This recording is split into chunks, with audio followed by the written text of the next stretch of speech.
One of the serious questions I see come up time and time again is why do I always wear sunglasses in my videos? Now, if you've ever been to Australia, this will make complete sense. It's either sunglasses or, how's this? Is this good? No.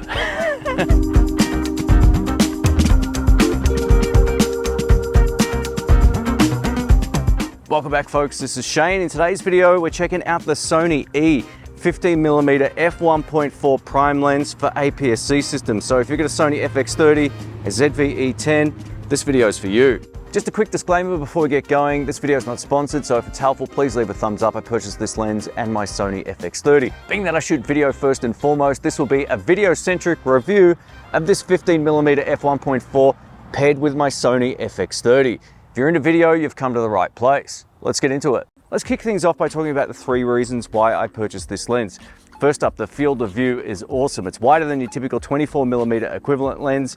Being that it's 15mm on APS-C, we're getting a 22.5mm field of view. Secondly, this lens is small and lightweight, coming in at only 219 grams. Pair that with the Sony FX30 and you've got yourself a rig that's lighter than most Micro Four Thirds systems. And thirdly, we get a maximum aperture of f1.4, which makes it great for low light shooting, but also if you want to achieve a shallow depth of field look. Now, if we're comparing this to full frame, the shallow depth of field, f1.4 on APS-C gives us roughly an f2.1 on full frame. So it gives you very shallow depth of field if you need it, but look how small and light this is. This is where it has a huge advantage. There's a few other reasons why I wanted to buy this lens. One, it's great for gimbal work. Being that it's small and lightweight, it means I don't have to take my big chunky DJI Ronin S out with me. I can just take something far smaller, so that's always a positive.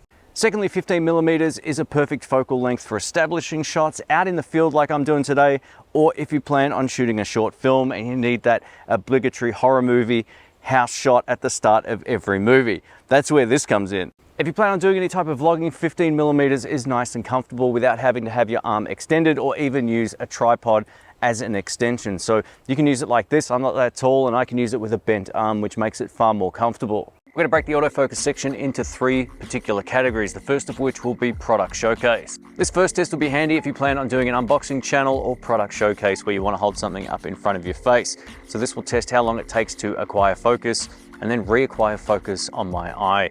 This is with the speed and sensitivity both set to 4. And now we're going to test the eye autofocus tracking at a distance here. So I'm going to go back about 6 meters or so, about 7 or 8 steps, walk back towards the camera and check out just how great this autofocus performance should be.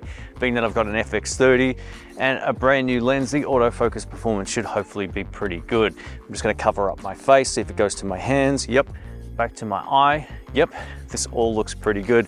Now, I've been using this for the last few weeks, and what I have noticed is, like most autofocus systems and lenses, they can sometimes struggle if you're heavily backlit, but otherwise this is really good as long as there's not too much distracting stuff going on in the background. The closer you are to this lens, the better the autofocus performance is. Being that it's a wide angle lens, you kind of have to be at arm's distance to get the autofocus at its most optimum, and then the further you go back, sometimes it can pulse and double check from the background to the subject. So just keep that in mind. But overall, I would give this about a solid 8.5 out of 10. And lastly, let's check out tap to focus. This is where I just tap the LCD screen. As you can see, we're focused on this lens right here. I'm gonna tap on the Panasonic camera in the middle there. It's locked on focus.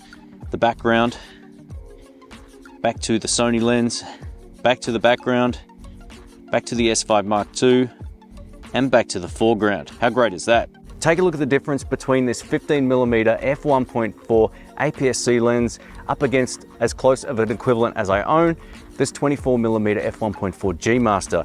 It's not even close. The lens feels like it weighs as much as the camera and lens combination in my right hand over here. So there's a huge difference in terms of size. Now, if you have an FX30, we do get lens breathing compensation, which makes the G Master far more usable, especially if you plan on doing stuff like this, for example. The edges of the frame won't be zooming in and out. But a good lens shouldn't have excessive focus breathing, and that's why I think this 15mm is the way to go if you're thinking about getting into APS-C. With all of that said, if you have a camera that has focus breathing compensation, it really helps you avoid some of that heavy focus breathing found in the G Masters. But the great news is with this 15mm f1.4, it's great from the get-go. You won't even need to turn that feature on. Here's the lens up close. We get a 55mm filter thread size. We get an aperture ring here, which is fantastic. It's currently in clicked mode. You can turn it to declick just by using this switch on the side. So if you're a video shooter and you need to be changing the aperture nice and smoothly, you can set it to off. On this side of the lens here, we have a programmable button that allows us to assign whatever we like to that particular button feature. It's awesome to have. And we also get our autofocus manual focus switch on the side. The focus ring feels nice and fluid in the hand, and I've had no problems pulling focus with this. I also like the fact that the focus ring is far wider than the aperture ring. You just won't get these confused. Now, if you plan on shooting video with an ND filter, while this is a 55mm filter thread, get a 58mm ND filter and a step-up ring. This will help you avoid any type of vignetting, which is very common when it comes to wide-angle primes. While the 15mm f1.4 isn't a cheap lens, it's far cheaper than the G Master lenses, and it gives us all of the same great features and functionality. So if you want a G Master that's smaller, lighter, and less expensive, this is the way to go. Let's take a look at the minimum focusing distance. So we get a minimum focusing distance of 20 centimeters. We can get all the way this close pulling focus manually. How great is this? So if you want something you can get right up close to, this makes for a really great choice. Odds are, if you're thinking about buying this lens, you're on the fence between the Sony 15mm f1.4, the Sigma 16mm f1.4, the Viltrox 13mm f1.4, and the Sony 11mm f1.8. Now, all of them are great lenses in their own way, but the Sony was the only one that really ticked the box long term for me. Having an aperture ring and having that small compact form factor and a lighter alternative than the Sigma made more sense to me. Now, if you're predominantly just shooting on a tripod and you don't do a lot of gimbal work, the Sigma would probably be the best value lens around that focal length. So you can keep that in mind. If you want to check that out, I'll link it down in the description box below. Like most fast lenses on any system, there is some chromatic aberration wide open at f1.4 when you're shooting something with high contrast. Now, if you stop down to f2.8, this generally goes away and your contrast comes back. But in most shooting situations like this where it's overcast, you won't have as big of a problem with it. Secondly, this lens is really prone to flaring. So if you're in a situation where you want to shoot towards the sun or in a heavily backlit situation, expect to see some flaring with this lens. Stopping down between f8 and f11 allows you to get a really pleasing Sunstar effect, as you can see from the examples on screen.